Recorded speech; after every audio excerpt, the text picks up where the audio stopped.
ஆதி சதுர்வேதங்கள் ஓதும் பரஞ்சோதியே எங்கள் அச்சனார் கோவில் அரசே.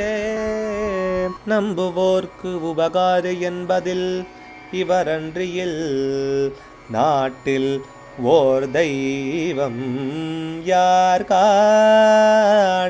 ஆதி சதுர்வேதங்கள் ஓதும் பரஞ்சோதியே எங்கள் அச்சனார் கோவில் அரசே. சுவாமியே சரணமையப்பா. அச்சங்கோவில் அரசே சரணமையப்பா. பகவானுடைய திருப்பெயர் நாமாவில் 74வது நாமா ஜலந்தர நிகந்திரே நமஹ. ஜலந்தரனை அழித்தவருக்கு நமஸ்காரம். ஜலந்தரன்கிறதான அசுரனை சம்ஹாரம் பண்ணின பரமேஸ்வரனுடைய ரூபம் சாஸ்தாவுது. அந்த ரூபியாக இருக்கக்கூடிய சாஸ்தாவுக்கு நமஸ்காரம்னு இந்த நாமாவானது தெரிவிக்கிறது. ஒரு சமயத்தில் ருத்ரனோட உருவத்தில் இருந்த பரமேஸ்வரனை யாருன்னு அடையாளம் காணாமல் இந்திரன் தன்னோட வஜ்ராயுதத்தினால அடித்தார். அதில் ஒரு விஷயம் எல்லாரும் புரிஞ்சுக்கணும். பரமேஸ்வரன் சொல்கிறவர் தாத்தா மாதிரி. அவருடைய பெயரன்கிற பேரில் இருக்கக்கூடிய ருத்ரகணங்கள் நிறைய.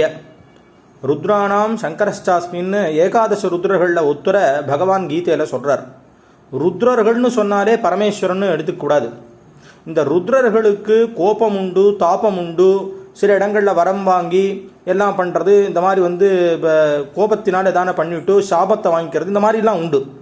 ஆனால் துரியமாக 4 விஷயங்களை கடந்த கடைசி நிலையில் இருக்கக்கூடிய ராஜராஜேஸ்வரியினுடைய பத்தியான மகாகாமேஸ்வரர்னு சொல்லக்கூடிய நடராஜமூர்த்தின்னு சொல்லக்கூடிய பரமேஸ்வரனுக்கு இது எதுவுமே கிடையாது.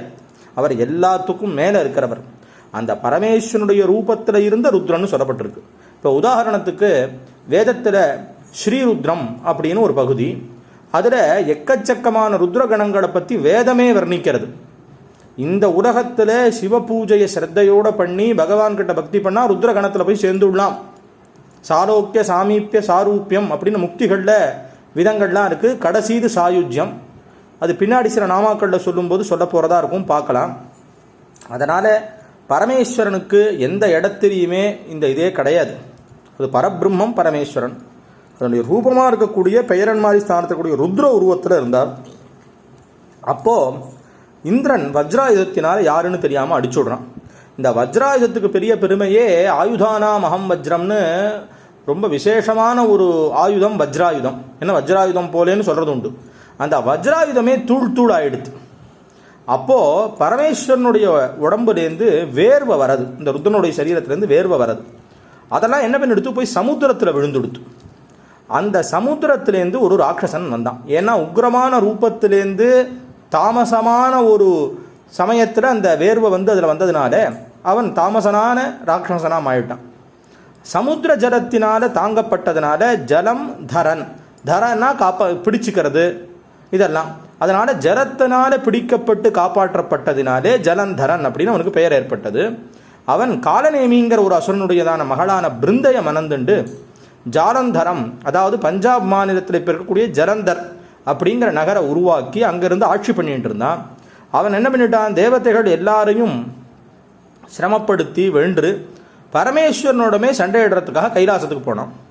அப்போது பரமேஸ்வரன் ஒரு வயதான முதியவராக அவன் முன்னாடி நீ எல்லாத்துக்கும் மேலே சர்வபலம் பொருந்திய பரமேஸ்வரனான கைலாசவாசனை எந்த காலத்திலும் எதுவும் பண்ண முடியாது, வெல்ல முடியாது, திரும்பி போயிடுன்னு அறிவுறுத்தினார்.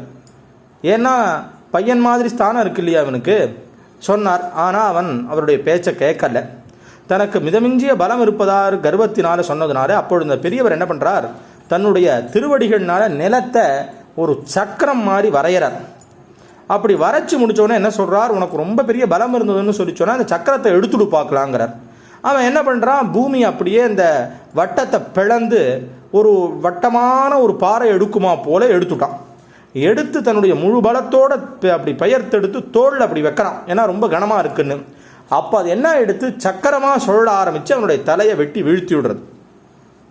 ஜலந்தரன் வீய தழலுமிழ் சக்கரம் படைத்த எம்பெருமானார் வீய அழிய தழலுமிழ் நெருப்பை கக்கும்னு சம்பந்தர் இவர்கள்லாம் இதை பற்றி தேவாரங்களில் நிறைய இதை பற்றி பேசியிருக்கார்கள். இந்த சக்கரப்படை அப்படின்னா சக்கராயுதம். இதை சிவபூஜை பண்ணும்போது ஒரு புஷ்பம் நித்தியம் 1000 புஷ்பத்தை அர்ச்சனை பண்ணுறதுன்னு ஒரு வழக்கம்.